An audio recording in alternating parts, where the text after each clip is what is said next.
Qu'est-ce que le produit intérieur brut?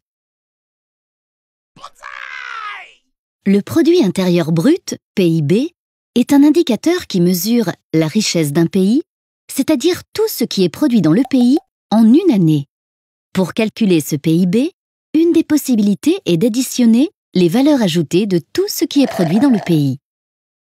On distingue deux types de valeurs ajoutées. Les valeurs ajoutées des productions non marchandes, c'est-à-dire celles produites par les administrations, comme une heure de cours réalisée par un enseignant. Et les valeurs ajoutées des productions marchandes, c'est-à-dire celles produites par des entreprises privées. Elles sont égales à leur chiffre d'affaires, c'est-à-dire le prix des produits, multiplié par la quantité de produits vendus, moins l'ensemble des biens et des services détruits ou transformés lors du processus de production, c'est-à-dire les consommations intermédiaires. La notion de prix se retrouve donc dans les valeurs ajoutées utilisées pour le calcul du PIB.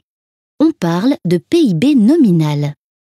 Or, si les prix augmentent d'une année sur l'autre, le PIB va augmenter alors que la quantité produite n'aura pas augmenté.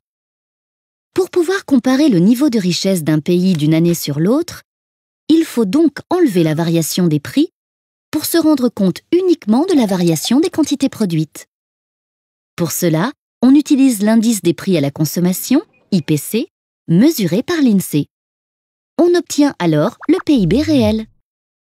Attention, si on souhaite comparer le niveau de richesse entre pays, il faut convertir les PIB dans une monnaie unique, le dollar PPA, parité du pouvoir d'achat. Celui-ci permet de gommer les différences de niveau de prix entre les pays. Il faut également prendre en compte le nombre d'habitants par pays.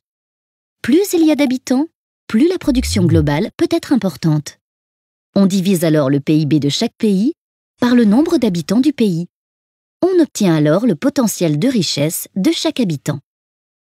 Cependant, la richesse d'un pays ne se limite pas forcément à sa production, mais pourrait également prendre en compte la qualité de vie dans ce pays.